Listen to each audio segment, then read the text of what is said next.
David?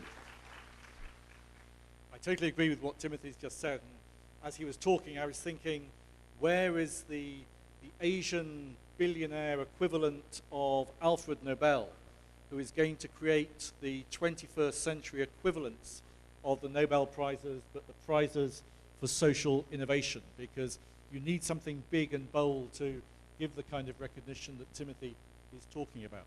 But in the meantime, I'm picking up also on what Brad was saying about this is the time to think big. There is a very good article in the current issue of the Ethical Corporation magazine, written by Peter Lacey, who runs the Accenture sustainability practice here in Asia, based out of Shanghai. And it talks about True North.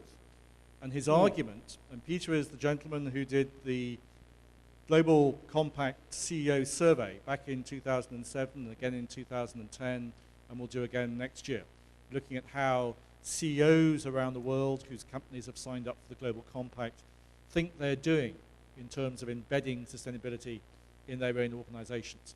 And many of us, whilst deeply appreciative of that survey and the way in which it's highlighting information, also have some concerns about the number of CEOs who think that they have already embedded sustainability in their company. And Peter's article sets the context, True North, Ethical Corporation, October 2012, for why we really need a step change in terms of the business approach to embedding the accountability and the responsibility for their social and economic and environmental impacts. So the one thing that I would do, Frankie, is this.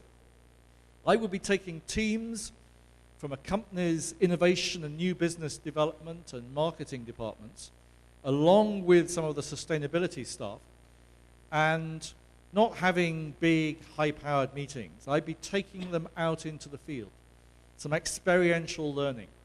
There's a great organization called Leaders Quest, which has been doing this now for 10 years, taking business leaders out of their comfort zones into different parts of the world and into different worlds.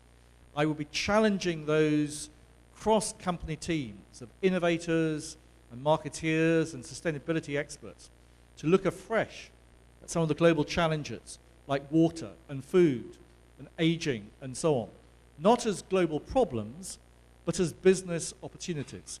So I think we have to entirely change the lens by really building on the way in which companies think about these issues. Thank you. I come from education field, and so I would say to the Prime Minister, Madam Prime Minister, I want not necessarily a new Minister of Education, but the Minister of Education who understands the importance of CSR. If possible, I'd like you to attend this Asian Forum. The Minister who will encourage innovativeness in students at young age. It is important to ensure that the school and the university curriculum is developed and designed to harness the potential of students. I like the example of Intel. Ms. Hollander just gave one. I know of another one. Intel does this by organizing the Intel International Science and Engineering Fair, the world's perhaps largest pre-college science competition that annually provides a forum for more than 1,500 students from about 70 countries to showcase their independent research. Madam Prime Minister, can we have this in Thailand? Thank you. Oliver? Innovation has never been an easy job. Even for United States, with very solid infrastructure to boost innovation, technical innovation, not every single company can be very successful in innovation. We have got one apple. We didn't got a dozen or 2 dozens of apples. So talking about social innovation, again, it's not an easy job. It needs very solid infrastructure. In a country like China, it's big, but we actually are lack of those type of innovation base. So I see it's a quite big challenge. We have been talking about social innovation for 2-3 years, but it's more about talk. We have got very few players like Intel, some NGOs, they are really doing something. to lead, to facilitate. But from others' perspective, maybe this is, at the beginning stage, it's more crucial to really assemble the team. Because, without a solid infrastructure, we need time to build up these things. So we do need a team from different sectors, government, NGOs, companies, really need to work together to provide the guidance, to provide the academia as well, to provide the guidance. Because in China, we do feel, I mean, as the practitioner, I feel we don't really have those tools to help us to innovate. We need the capacity of innovation, but this is not from Vail. It's not that easy work.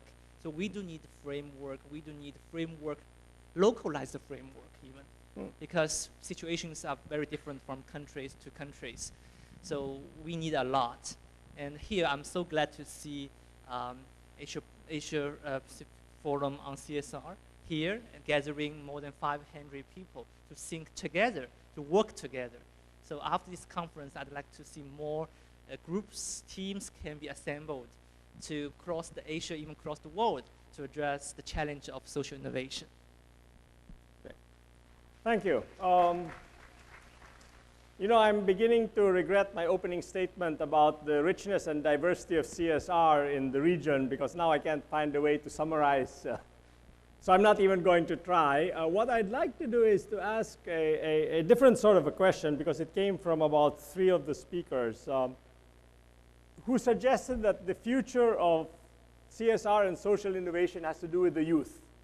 I think we've seen several examples of that. And maybe I'd like our panel to build on that, realizing that I guess a few of us belong to the geriatric generation, but we do have a couple of young people here. So I think that's a fairly decent mix. So, yeah, let's look at that. What do you think can be done so that we can get the youth excited, not so much about CSR, but about the idea of socially responsible innovation, or however you might want to define it, which is one of the big problems. And I'll leave it up to anybody to start. Well, I think it's just the opposite. I think youth are trying to excite us. I don't think we have to excite them.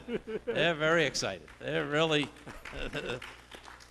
and again, this social innovation is a bottoms-up, what's going on. It's a bottoms-up approach. And I think from what I see, one of the reasons that youth are getting so engaged in this is that they see that the solutions of the old are not there. There's a lot of talk. I like the entrepreneurial literature that talks about about entrepreneurship is really trying to not so much talk our way into a new way of acting, but act our way sort of into a new way of thinking.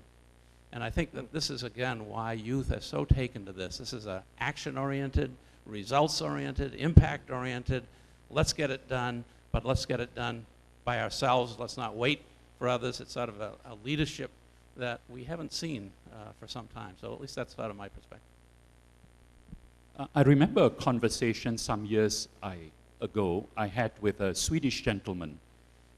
This was at a time when Swedish tennis players dominated the world. And I asked him, I said, why such talent coming from a country that is not very large? And he said, Bjorn Borg. When Bjorn Borg became champion of the world, it inspired many other young Swedish men to follow in his footsteps.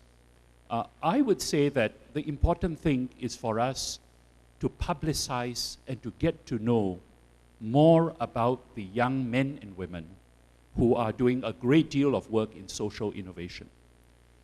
If you get into this subject, you will find that in every society, in terms of tackling the most difficult of problems, you will have young men and women with very interesting ideas, and more importantly, the passion to go with those ideas.